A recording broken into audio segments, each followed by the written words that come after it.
Hello everyone, welcome to Challenger classes. My name is Udit Gupta. हम लोग class 10th का chapter number 11 पढ़ रहे थे। आज हम उसी चैप्टर का एक टॉपिक पढ़ेंगे जिसको कहते हैं formation of rainbow. Formation of rainbow, rainbow का फॉर्मेशन कैसे हो रहा है, रेनबो कैसे बनता है, इस चीज को डिस्कस करेंगे आज की क्लास में।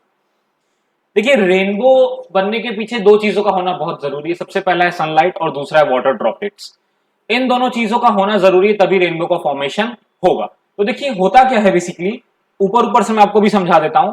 जो सनलाइट होती है ना, सनलाइट व्हाइट कलर की होती है और हमें पता है कि ये सनलाइट के जो व्हाइट कलर होते हैं ये 7 कलर से बने होते हैं। मतलब 7 कलर्स एक साथ जब कंबाइन करते हैं तो व्हाइट लाइट का फॉर्मेशन करते हैं। तो सनलाइट से जो व्हाइट लाइट आती है, जब ये वाटर ड्रॉपलेट पर फॉल करती है, जो सर्कल आपको दिख रहा है एक्चुअली इतना बड़ा सा, ये एक्चुअली वाटर ड्रॉपलेट छोटा सा होता है लेकिन होता वो भी स्फेरिकल फॉर्म में है। तो ये जो सन से जो आने वाली व्हाइट लाइट होती है, जब ये वाटर ड्रॉपलेट पर पड़ती है तो वाटर ड्रॉपलेट के बाद क्या होता है, डिस्पर्जन होता है लाइट का। वाटर ड्रॉपलेट के अंदर ही लाइट का क्या होता है, डिस्पर्जन होता है।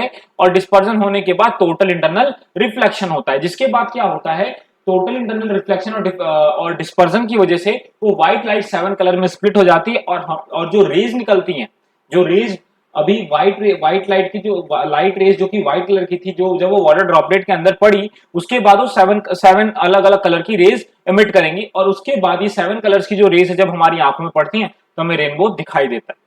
और रेनबो कहां बनता है, रेनबो हमेशा सन से अपोजिट डायरेक्शन में फॉर्म होता है। आप सन की तरफ कभी भी रेनबो को नहीं पाओगे। जो रेनबो हमेशा बनता है सन से अपोजिट डायरेक्शन में बनता है। अगर सन इस तरफ है तो रेनबो इसके इस तरफ बनेगा, अपोजिट डायरेक्शन में बनेगा। ठीक है, तो चलिए अब इसको समझते हैं अच्छे से क्या हो रहा है, बेसिकली आप फेनोमेना क्या काम कर रहे हैं। देखिए कभी एग्जाम में क्वेश्चन आ सकता है, explain the phenomena behind the formation of rainbow. Rainbow बनाने के पीछे कौन कौन से प्रोसेस इंवॉल्व है। तो रेनबो बनाने के पीछे बेसिकली 3 चीजें होती है। रेनबो जब बनता है तो बेसिकली 3 चीजें होती है। सबसे पहला होता है रिफ्रैक्शन। लाइट क्या करती है, रिफ्रैक्ट करती है। जब लाइट, देखिए लाइट जब व्हाइट लाइट जब वाटर ड्रॉपलेट के अंदर जाती हैं तो वाटर ड्रॉपलेट के अंदर रिफ्रैक्शन होने के साथ साथ डिस्पर्जन का प्रोसेस होता है। यहां पर आप देख सकते हैं, बिल्कुल यहां पर हो क्या रहा है, पहले व्हाइट लाइट गई, इस पर्टिकुलर इंटरफेस पर फॉल करी, यहां से क्या हो गया, डिस्पर्जन शुरू हो गया, व्हाइट लाइट का डिस्पर्जन शुरू हो गया। डिस्पर्जन क्यों हो रहा है, क्योंकि जो वाटर ड्रॉपलेट है वो वाटर है, जो कि दूसरा मीडियम है। और ये जो व्हाइट लाइट जो अभी ट्रेवल कर रही थी ये एयर में कर रही थी। व्हाइट लाइट कहां ट्रेवल कर रही थी, एयर में। और ये मीडियम क्या है, ये है वाटर। तो water is a denser medium, air is a rarer medium. तो लाइट जब डेंसर से रेयरर में जाती है, सॉरी रेयरर से डेंसर में जाती है, तो जो अलग अलग कलर की लाइट होती है ना, उनकी स्पीड अलग अलग होती है हर मीडियम में। रेड की स्पीड वाटर में कुछ और होगी, रेड लाइट की स्पीड वाटर में कुछ और होगी, वॉयलेट की स्पीड वाटर में कुछ और होगी। इसी तरह येलो, ऑरेंज, ग्रीन, सबकी स्पीड वाटर में कुछ और होगी। तो सबकी, क्योंकि अभी एयर में सबकी स्पीड सेम होती है, जो भी कलर ऑफ लाइट्स हैं उनकी स्पीड जो होती है वो एयर में सेम होती है, लेकिन जैसे ही वो वाटर मीडियम में पहुंचती हैं सबकी स्पीड डिफरेंट हो जाती है। स्पीड डिफरेंट होने की वजह से कोई रे पहले तो कोई रे पीछे, ऐसे आगे पीछे हो जाती हैं। और जिस वजह से सारी जो सारे कलर जो अभी मिले हुए थे व्हाइट लाइट में, वो क्या होते हैं, वो डिस्पर्स हो जाते हैं, फैल जाते हैं, अलग हो जाते हैं। ठीक है, उसके बाद हमें 7 कलर्स अलग अलग दिखाई देते हैं। यही 7 कलर्स जब दूसरे इंटरफेस पर फॉल करते हैं तो यहां होता है टोटल इंटरनल रिफ्लेक्शन, TIR। यहां पर क्या होता है, यहां पर जो ये 7 कलर्स हैं, जब ये इस वाले इंटरफेस पे फॉल करते हैं तो यहां पर होता है टोटल इंटरनल रिफ्लेक्शन। सबसे पहले हुआ क्या, डिस्पर्जन। सबसे पहले क्या हुआ, डिस्पर्जन हुआ। सबसे पहले जब व्हाइट लाइट आई, वाटर ड्रॉपलेट पे फॉल करी, तो वाटर ड्रॉपलेट के अंदर सबसे पहले डिस्पर्जन हुआ। डिस्पर्जन के बाद हुआ टोटल इंटरनल रिफ्लेक्शन।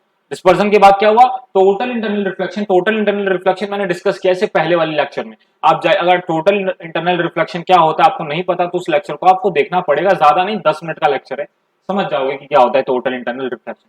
क्योंकि टोटल इंटरनल रिफ्लेक्शन वैसे मैं बता दूं, वाटर डेंसर मीडियम है और ये इसके बाद ये एयर क्या है, एयर रेयरर मीडियम है। तो होता क्या है, लाइट जब डेंसर से एयर में तो जाना चाहती थी, लेकिन लाइट वो कुछ ऐसे एंगल से फॉल कर गई इंटरफेस पर कि वो वापस से रिफ्लेक्ट कर गई। इस प्रोसेस को टोटल इंटरनल रिफ्लेक्शन कहते हैं। तो लाइट यहाँ पर क्या हो गई, लाइट तो इंटरनली रिफ्लेक्ट हो गई, और रिफ्लेक्ट होने के बाद जब ये बाहर, अब रिफ्रैक्शन हुआ ना, यहाँ पर देखिए तीसरा क्या हुआ, यहाँ पर हुआ रिफ्रैक्शन, यहाँ पर हुआ रिफ्रैक्शन। मैं साफ साफ लिख देता हूँ इसको।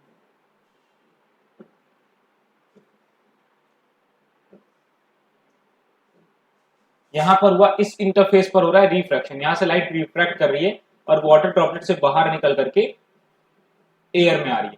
तो यहां पर देखिए 3 चीजें हुई है, डिस्पर्जन, टोटल इंटरनल रिफ्लेक्शन और रिफ्रैक्शन। ये तीनों चीजों से, ये तीनों प्रोसेस मिल करके रेनबो का फॉर्मेशन करते हैं। आपसे पूछा जा सकता है explain the process behind the formation of rainbow. तो तीन प्रोसेस होते हैं, पहला डिस्पर्जन, फिर टोटल इंटरनल रिफ्लेक्शन, उसके बाद रिफ्रैक्शन। तो तीन प्रोसेस इन्वॉल्व होते हैं, ठीक है। और उसके बाद जब लाइट रिफ्रैक्ट होकर के हमारी आंखों में पड़ती है, तो जो व्हाइट लाइट वाटर ड्रॉपलेट में गई थी, अब वो व्हाइट लाइट व्हाइट कलर में नहीं होगी, अब वो 7 डिफरेंट कलर्स की फॉर्म में होगी। और यही 7 डिफरेंट कलर जब हमारी आंखों में फॉल करते हैं तो हमें क्या दिखाई देता है, हमें रेनबो दिखाई देता है। तो एक बार पढ़ लेते हैं क्या लिखा हुआ है। अ rainbow is a natural spectrum appearing in the sky after rain shower. जब भी बारिश वगैरह होती है या क्लाउड्स वगैरह होते हैं तो वहां पर उस केस में हमें क्या दिखता है, रेनबो दिखाई देता है। It is caused by the dispersion of sunlight by water droplets present in the atmosphere. यहाँ क्या होता है, जो व्हाइट लाइट होती है, व्हाइट लाइट का डिस्पर्जन होता है। ये व्हाइट लाइट जैसे ही वाटर ड्रॉपलेट में एंटर करती है, एक वाटर ड्रॉपलेट तो होगा नहीं, लाखों करोड़ों वाटर ड्रॉपलेट्स होंगे, तो वहां पर ये जो व्हाइट लाइट जब वाटर हर एक वाटर ड्रॉपलेट में क्या करती है, इंसिडेंट करती है, तो उसके बाद फिर क्या होता है, जब वो वाटर में ट्रेवल करती है तो वहां डिस्पर्जन ऑफ व्हाइट लाइट हो जाता है। व्हाइट लाइट डिस्पर्स हो जाती है 7 कलर्स में या अपने स्पेक्ट्रम में क्या होती है, अपने स्पेक्ट्रम के फॉर्म में आ जाती है। व्हाइट लाइट से वो स्पेक्ट्रम बन जाता है वहां पर। उसके बाद फिर यही यही डिफरेंट कलर जब वाटर के अंदर ट्रेवल करते हैं और जैसे ही दूसरे सरफेस पर स्ट्राइक करते हैं तो यहाँ पर इनका हो जाता है टोटल इंटरनल रिफ्लेक्शन। ये जो रेज है इनका क्या हो जाता है, टोटल इंटरनल रिफ्लेक्शन। इसके होने से क्या होता है, ये 7 कलर्स और ज्यादा दूर दूर हो जाते हैं, ये और ज्यादा फैल जाते हैं, और ज्यादा डिस्पर्स हो जाते हैं टोटल इंटरनल रिफ्लेक्शन की वजह से, और ये पैटर्न हमें और क्लियर दिखाई देता है, ये पैटर्न और ज्यादा क्लियर दिखाई देता है। उसके बाद जब ये टोटल इंटरनल रिफ्लेक्शन के बाद वापस से जब ये एक और इंटरफेस में फॉल करते हैं, उसके बाद यहां से इनका रिफ्रैक्शन हो जाता है और 7 कलर्स वाटर ड्रॉपलेट से जो व्हाइट लाइट इंटर कर रही थी, व्हाइट लाइट तो इंटर कर रही है, लेकिन जो लाइट वापस बाहर निकल रही है वो 7 कलर्स के फॉर्म में निकल रही है। और यही 7 कलर्स कई सारे ये प्रोसेस कई सारे वाटर ड्रॉपलेट के साथ होता है, और कई सारे वाटर ड्रॉपलेट क्या करते हैं, 7 कलर्स को रिफ्रैक्ट करके बाहर निकालते हैं, एमर्ज करते हैं। बहुत सारे 7 कलर्स का जो पैटर्न होता है कई सारे वाटर ड्रॉपलेट से एमर्ज करता है, और वो टोटल जो आपका जो भी 7 कलर से एमर्ज हो रहा है वो एक पैटर्न बना करके आपके सामने आपको दिखाई देता है, और उसी को हम क्या कहते हैं, रेनबो कहते हैं। तो ये था रेनबो के बारे में कि रेनबो कैसे बनता है, रेनबो बनने के पीछे प्रोसेस क्या क्या इन्वॉल्व है। तो इतना सफिशिएंट है आपके क्लास 10th के लिए। Okay, thank you.